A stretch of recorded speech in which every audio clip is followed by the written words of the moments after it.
बोलिए सतगुरुदेव भगवान की जय। वंदे बोधमहिम नित्यं गुरुशंकर रूपणं हिमाशतो हि वक्रोऽपि चंद्र हि सर्वत्र वंदते वासुदेव सुतं देवं कंस चाणूरमर्दनं देवकी परमानंदं कृष्णं वंदे जगद्गुरु। ओम नित्यं शुद्धं निराभासं निर्विकार निरंजनं नित्यं बोधं चिदानंदं गुरु ब्रह्म नमोऽहं। गुरुर्मूला क्रिया सर्वा लोकेऽस्मिन् कुलनायके तस्मात् सेव्यं गुरु नित्य अर्थ भक्ति संजीवतं। गुरुर्ब्रह्मा गुरुर्विष्णु गुरुर्देवो महेश्वरा गुरु साक्षात् परब्रह्म तस्मै श्री गुरुवे नमः। ध्यानमूलं गुरुमूर्ति पूजामूलं गुरुपदं मंत्रमूलं गुरुवाक्यं मोक्षमूलं गुरुकृपा। मोहनिशातं देख विशेष अखंड तिमारुवे सुखधामी पूर्ण प्रकाश भयो उर्मे हिम द्वैत गयो लखी ललामी। सद्गुण कुंज खिले मन मानस कर्म उलूक दुर्भोगामी। आत्म रूप विराज रहे गुरुदेव को बारंबार नमामि। गुरुदेव को बारंबार नमामि। जग जल निधि में जीवन का जलयान फंसा है तृष्णा सरल तरंग मोह मझधार दृशा है। माया प्रबल प्रवाह अमर भ्रम भ्रमित दिशा है। अंतस अज्ञान अंधकार की निबिड़ निशा है। पार कियो मल्लाह बन दियो जितेंद्र निज धाम है। ऐसे सतगुरुदेव को मेरा बारंबार प्रणाम है। ऐसे सतगुरुदेव को मेरा बारंबार प्रणाम है। ब्रह्मचर्य वृत्ति सुख अखंड धृति सुकृति सन्मार्ग किए जिन तय। प्रकृति से परे विकृति को हरे संसति संताप की जिन छय। जगति में जितेंद्र करी जागृति निर्मल सद ज्ञान दियो निर्भय। श्रोता समाज सभी बोलो श्री सतगुरुदेव भगवान की जय। श्री सतगुरुदेव भगवान की जय। मास्टर साहब ने जो है सवेरे से चाय फाय पिलाई नहीं आप लोगों को हैं। आवाज बाणी जो है किसी के पास लग ही नहीं रही है। सतगुरु की जय आपकी खुद की जय होती है। संसार में किसी व्यक्ति की जय बोलना अपराध होता है। जैसे हम नेताओं की जय बोलते हैं ये अपराध है। हम किसी जो है धनवाले की जय बोलते हैं ये अपराध है। सतगुरु की जय बोलना तो निज की जय है। इसलिए वाणी को जो है प्रबल बनाओ। साक्षात पर ब्रह्म परमात्मा स्वरूप होते हैं सतगुरु।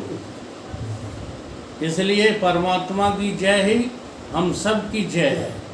सतगुरु की जय ही हम सब की जय है। बोलिए सतगुरुदेव भगवान की जय। अब आई कुछ ना पानी।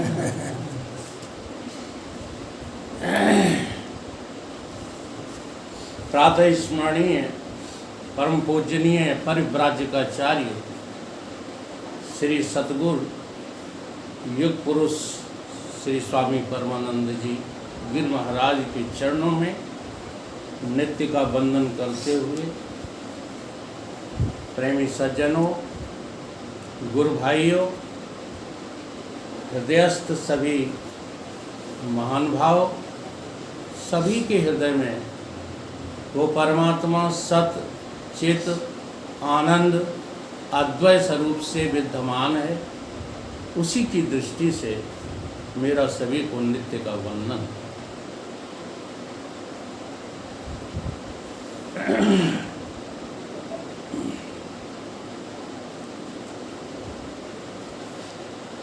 संसार में केवल 3 चीजें दुर्लभ हैं।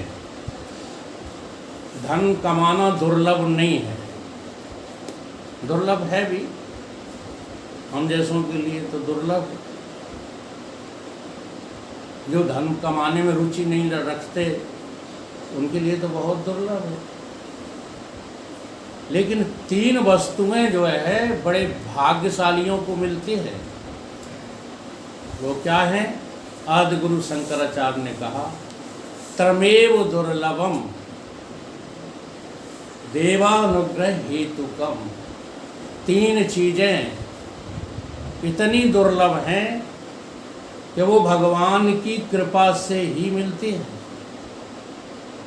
देवा है अनुग्रह हेतुकम, मनुष्यत्वम मुमुक्षत्वम महापुरुष संश्रया। सबसे पहले दुर्लभ क्या है? मानव का शरीर दुर्लभ है। मानव का शरीर बड़ी कठिनाई से प्राप्त होता है। तुम्हें तुम्हारे कर्मों से मानव का शरीर नहीं मिलता। जी हाँ, 84 लाख योनियों में सभी जीव अच्छे से अच्छे कर्म करते हैं, क्योंकि वासना रहित हैं, वो फल तो भोगते ही नहीं। केवल कर्म करके पराधीन रहते हैं। न उनके हाथ में कृतित्व है, न भोक्तत्व है, प्रकृति के अधीन जी रहे हैं। इसलिए सिद्ध होता है कि हम लोग भी आए तो उधर से ही हैं। जैसे प्रश्न खड़ा करो कि आप इस जन्म से पहले कहाँ थे? इस जन्म में कोई यहाँ 60 वर्ष का बैठा है, कोई 70 वर्ष का बैठा है, कोई 80 का भी हो सकता है, कोई 20-30 का। तो अपने शरीर की उम्र के पीछे जाकर के पूछो अपने से, कहाँ थे? तो किसी को भी शायद ही स्मृति हो कि हम अमुक स्थान से जो है आए हैं। लेकिन इतना निश्चय है कि अगर हम आए हैं यहाँ गर्भ से होकर के, तो पहले भी थे मौजूद।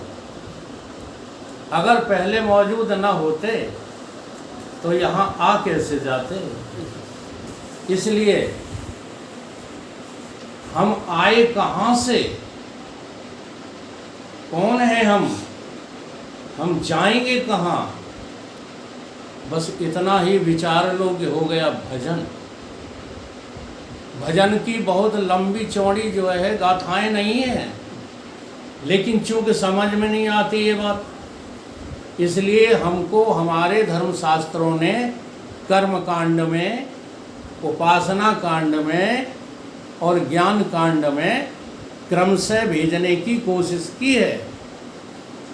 अगर थोड़ा सा जो है हम जागे हुए हों तो इतनी मेहनत की जरूरत नहीं है। विचार करो कि इससे ज़्यादा दुर्लभ और कुछ नहीं। सो भगवान की कृपा से, भगवान की करुणा से, कबहू की करि करुणा नर देही देत ईश बिन। हाँ, ईश्वर का कोई तुमसे लेना देना नहीं है। ईश्वर तुम्हारा जो है कोई गर्जमंदी नहीं है कि तुमसे कुछ गर्ज हो तब वो तुम्हें मानव का शरीर दे। नहीं, बिना हेतु के।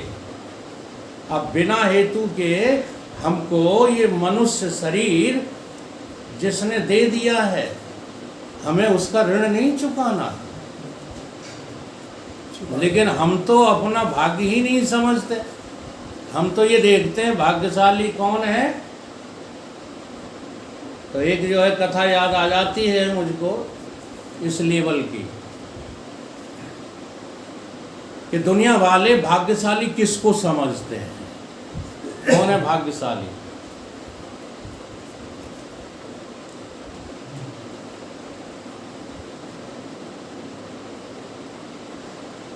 दुनिया में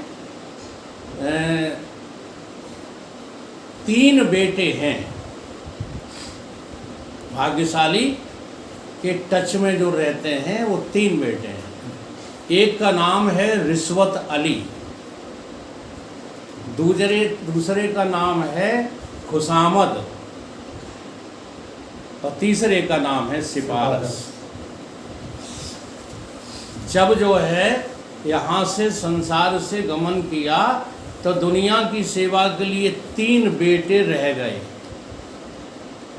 सबसे बड़े रिश्वत अली, दूजे सिपारस खान हैं, तीजे खुशामद बेग की क्या अनोखी शान है। अगर नौकरी मिलती नहीं तो जा मिल सिपारस खान से, रिश्वत अली को साथ ले फिर कर हुकूमत शान से। कत्ल के भी केस में रिश्वत अली की जीत है, सख्त हाकिम मोम हो गाता उसी के गीत है। रिश्वत, खुशामद और सिफारस ये तीनों जगत के नाथ हैं। तो भाग्यशाली हैं वही नर जिनके ये तीनों साथ हैं। अब ये जो है विचारधारा किसकी है? ये विचारधारा है दुनिया वालों की, ये शास्त्रों की विचारधारा नहीं है। दुनिया वाले किस, अरे साहब उनके लड़के की तो अच्छी पोस्ट पे नौकरी लग गई, हाँ उनसे भाग्यशाली कौन है?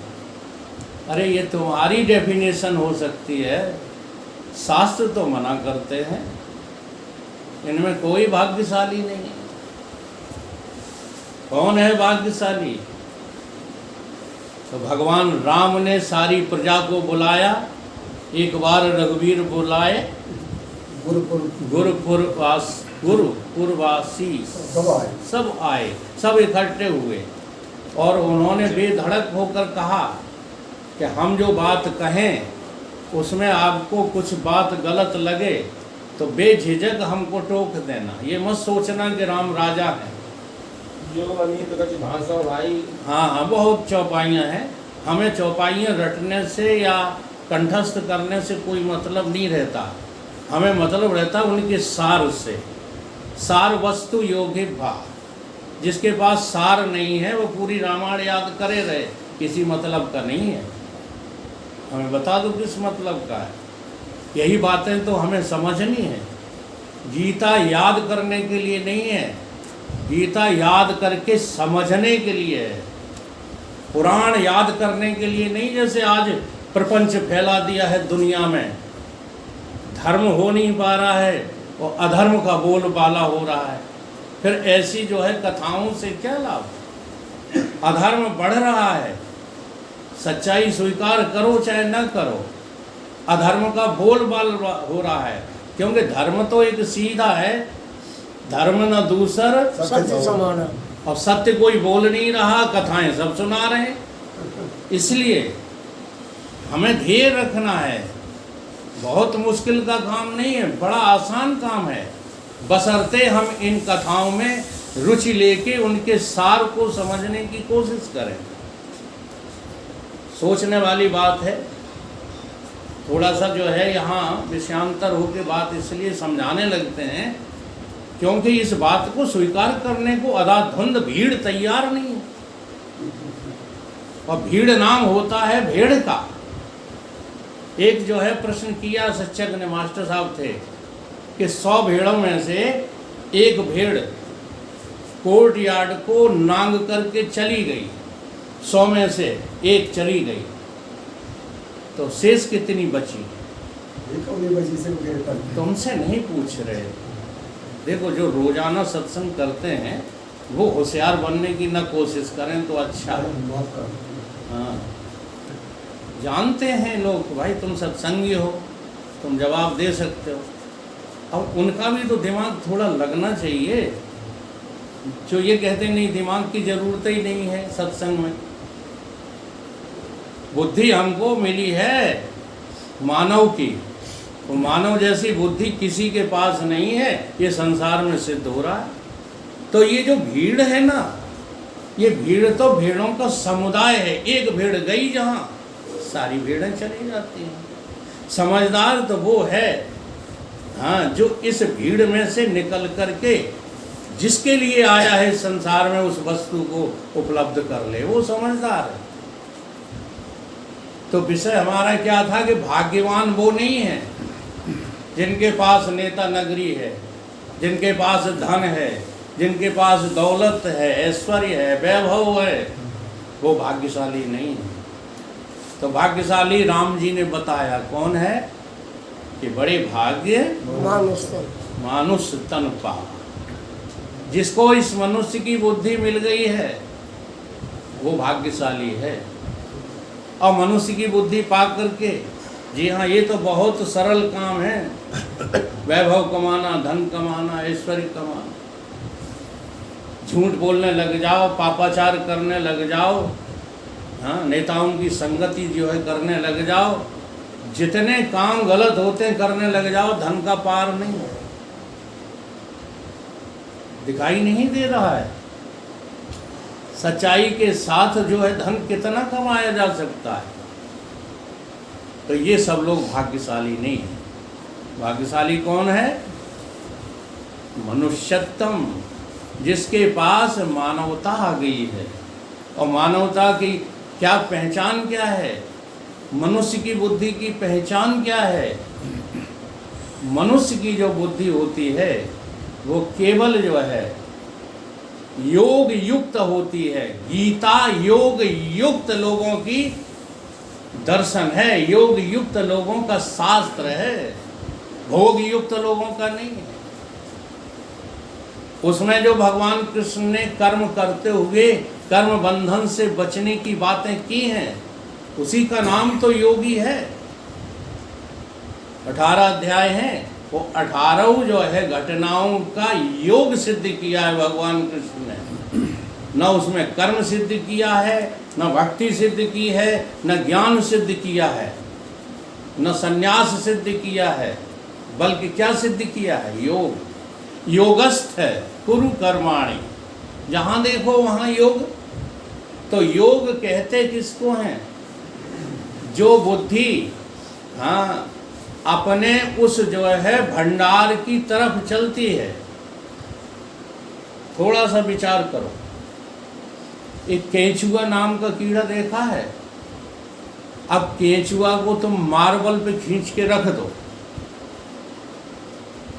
उठा के कीचड़ से, लेकिन वो जाएगा किधर को?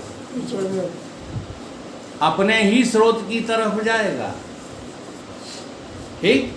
तो मानव की बुद्धि किस काम की है? इस बुद्धि में ये विवेक जगाना है कि हम कौन हैं, हुए माई, हम कहाँ से आए, हमें जाना कहाँ है, ये जगाना है। तो अब तो विवेक जागा हुआ है, और नहीं तो विवेक सोया हुआ है। क्यों? क्योंकि ये भोग तो सबके पास है। आहार निद्रा भय मैथुनम च एतत् समाना पशुभिः नराणम ज्ञाने नराणम अधिको विशेषो ज्ञाने हीना पशुभिः सम। ये भोग तो सबके पास हैं। 84 लाख योनियों में जितने भी प्राणी हैं सब भोग भोग रहे हैं, लेकिन ये बुद्धि किसी के पास नहीं है कि इन भोगों के बीच में रहते हुए इन भोगों से बचा कैसे जाए। ये तो केवल मनुष्य के पास है, इसलिए मनुष्य भाग्यशाली है। और पूरे ब्रह्मांड में कोई भी नर समान नहीं कवनो इसके समान। देवता भी जिसको तरसते हैं, देवताओं को भी उपलब्ध नहीं है। हाँ, सुर दुर्लभ, सुरों को भी क्या है दुर्लभ। अब इतने महत्व की चीज हैं हम लोग, लेकिन अपना महत्व न समझ करके वाद विवाद में पड़े हुए हैं। इस संसार में हमें भोग भोगना ही नहीं है। भोग तो तुमसे जबरदस्ती भोगा लिए जाते हैं। देख लो ना, भोगना चाहते हो क्या बीमारी, वो तो अपने आप आ जाती है, भोगना पड़ती है। ये रहस्य जो है रघुनाथ का वेग न जाने कोई, ये जल्दी कोई समझ नहीं पाता है। तुम अच्छा भोग रहे हो तब भी जबरदस्ती ही भोग रहे हो, और बुरा भोग रहे हो तब भी जबरदस्ती ही भोग रहे हो। तुम्हारा धर्म ही भोगना नहीं है। मनुष्य का धर्म भोगना नहीं है। मनुष्य का धर्म तो ईश्वर से मिलने यानी योग का है। इसलिए योग की तरफ चलो, भोग से हट करके।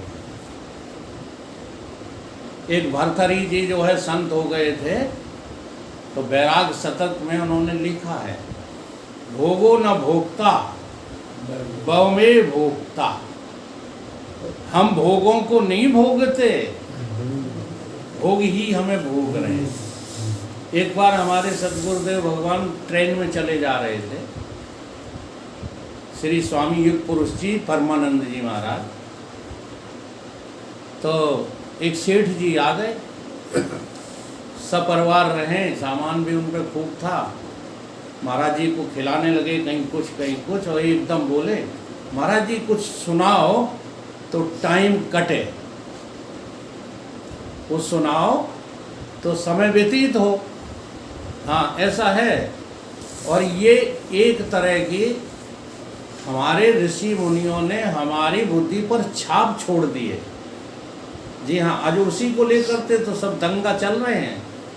जैसे भगवा वस्त्र, हम अभी यहाँ आए तो हमें आते हुए देख के किसी ने नहीं समझा कि ये सत्संग सुनाने वाले हो सकते हैं। ये तो हमारी जैसे, इनने तो आते ही कह दिया तुम पैंट शर्ट पहने इसलिए लोग भीतर नहीं आ रहे। हाँ, तो स्वीकार है, हमें कोई बात नहीं। भेष देख मत भूलिए, पूछ लीजिए मोल करो तलवार का, जो पड़ी रहने दो। तो वो चीज़ हमको समझ में नहीं आती है। अब उसका इतना प्रभाव है कि आज भगवा वस्त्र पहन लो, तुम किसी जाति के बने रहो, हिंदू है, प्रभाव की नहीं है। और तुम्हारे पास भगवा वस्त्र नहीं है तो तुम खूब बैठे रहना हिंदुओं के बीच में, तुमको कोई हिंदू कहने वाला नहीं है। तो एक हिंदू ने पकड़ लाया भगवा, जबकि भगवा का हिंदू से कोई तात्पर्य नहीं है, न हिंदू से, न मुसलमान से, न सिख से, न ईसाई से, न छोटे से, न बड़े से। भगवा का सीधा संकेत है प्रकाशमयी जीवन। जीवन दो तरह का होता है, अंधकारमयी जीवन और प्रकाशमयी जीवन। और गीता में भगवान ने खुल के इसका जिक्र किया, उत्तरायण और दक्षिणायन। कोई तात्पर्य है सूर्य से भी, ज्योतिष वाले सूर्य से गणित लगा करके दक्षिणायन उत्तरायण की बात बताते हैं, लेकिन अध्यात्म क्या कहता है? अध्यात्म ये कहता है जो प्रकाश में जाता है उसने तो उत्तरायण में गमन किया, और जो अंधकार में जाता है उसने दक्षिणायन में गमन किया। और अंधकार माने है दुनियादारी, जी हाँ, और प्रकाश नाम है भक्ति का, सत्संग का। तो महाराज जी ने कहा कि चलो तुम कहते हो सुना दो, कुछ सुनाओ तो टाइम कटेगा। तो पहले वे सुना चुके थे सेठ जी। क्या सुना चुके थे? इतने हमारे लड़के हैं, इतनी हमारी बहुएं हैं, इतने नाती हैं, इतने ये हैं, वो ये करते हैं, वो करती हैं, सब उनने डिटेल सुना दिया था। अब कह रहे थे महाराज जी सुनाओ कुछ तो समय कटे। तो महाराज जी ने जो है कहा, तुम्हारी बिल्डिंगें तुम्हारा समय नहीं काट पाई, तुम्हारा धन तुम्हारा समय नहीं काट पाया, तुम्हारे लड़के बच्चे, तुम्हारी बहुएं तुम्हारा समय नहीं काट पाई, तुम्हारी दौलत संपदा तुम्हारा समय नहीं काट पाया, एक साधु से तुम अपना समय कटवाना चाहते हो? समझदार हो कि बेवकूफ़ हो? ऐसे ही कहा उन्होंने। समझदारी से काम लो। समय को तुम काट रहे हो या समय तुम्हें काट रहा है, विचार कर लो। समय ने तुमको काटा है। हाँ, तुम्हारा बचपन कौन खा गया? समय। तुम्हारी जवानी कौन खा गया? समय। अभी भी तुम्हें कौन लीलता जा रहा है? समय काल। काल। समय। काल सबन को खात है, वो काले खाए न कोई। और एक बार जो काले खाए, हाँ, सो महाकाल सम होए। आप में इतनी शक्ति है कि आप काल के सिर पर भी अपना पांव रख सकते हैं। जी हाँ। और देखो ये किसके बारे में कहा गया है? उसी को तो भगवान कहा है, जो कालऊ कर काल भयंकर। कौन है? जो कालों का भी काल है। सुमरे हैं ताय शारदा शंकर। और एक जगह कहा है शायद, नाथ राम नहीं नर भूपाला भुवनेश्वर कालऊ के काला। अच्छा, अब वो राम तो कालों के काल हैं, ठीक है। उन्हीं राम की तुम कथा सुनते हो तो उनका कुछ तो ले लो। वो कालों के काल हैं तो तुम क्यों नहीं हो सकते कालों के काल? क्यों? क्योंकि हम राम की कथा को अपनी कथा बनाते ही नहीं है। राम की कथा क्या बन गई है? व्यथा बन गई। नहीं तो राम को है। तुम्हारा राम से परिचय आज तक हुआ? रामचरितमानस तो हम लोगों ने जो है चाट के और फेंक दी, लेकिन राम से परिचय हुआ। Who is Ram? राम कौन है? अब यदि ये जो है डायरेक्ट किसी से बोल दो कि वो राम कोई और नहीं तुम ही हो, तो आग लग जाती है। हम स्वीकार करने को तैयार नहीं है, जबकि हकीकत यही निकलेगी। तो इस विषय को लेकर के थोड़ा सा जिक्र कर देते हैं। आप लोग नए संपर्क में आए हो, नहीं तो इन लोगों को ये सारी बातें हम सुनाते रहते हैं, कई बार रिपीट हो चुकी है। एक राम दशरथ का बेटा। कतई जो है आप भूतकाल में मत जानो। हमारी जितनी भी कथाएं हैं, कृष्ण की हो, राम की हो, शिव की हो, गणेश की हो, हनुमान की हो, देवी भागवत हो, कोई भी कथा हो, हर कथा को निज कथा बनाओ, जल्दी से कल्याण हो जाएगा। और यदि से भूत कथा बना दिया, भूत कथा का तात्पर्य समझते हो? कोई होंगे राम, हमें क्या लेना देना, हम तो ऐसे हो ही नहीं सकते। अच्छा देख कितना सरल काम है। अब यहाँ बच्चे नहीं हैं, बच्चों की बात है। प्रातः काल उठ के रघुनाथा, मात पिता गुरु नाव है माता। अच्छा, राम ये कर सकते थे, हम नहीं कर सकते। हम कतई नहीं कर सकते ऐसा। तो फिर क्यों नहीं करते हैं आज हमारे बालक? कितने % घर ऐसे हैं जहाँ ये क्रिया चल रही है? बल्कि जिसके अपोजिट तो 99% हमने देखे। सवेरे उठ कर के ही सबसे पहले बाप को ही गालियाँ देते हैं। तो कथा सुनने वालों की बात कर रहा हूँ। कथा सुनने रोज जाते हैं, सत्संग भी सुनाते हैं, सुनते हैं, लेकिन माता पिता को, हाँ पक्के हिंदू हैं, भगवा वस्त्र वाले, माता पिता को क्या समझते हैं? कीड़े मकोड़े। तो ऐसे ही राम थे। अरे भाई, राम को निज स्वरूप में देखो तो एक राम दशरथ का बेटा, उसको भी देखो। वो तुम ही निकलोगे, कोई और नहीं। एक राम घट घट में लेटा,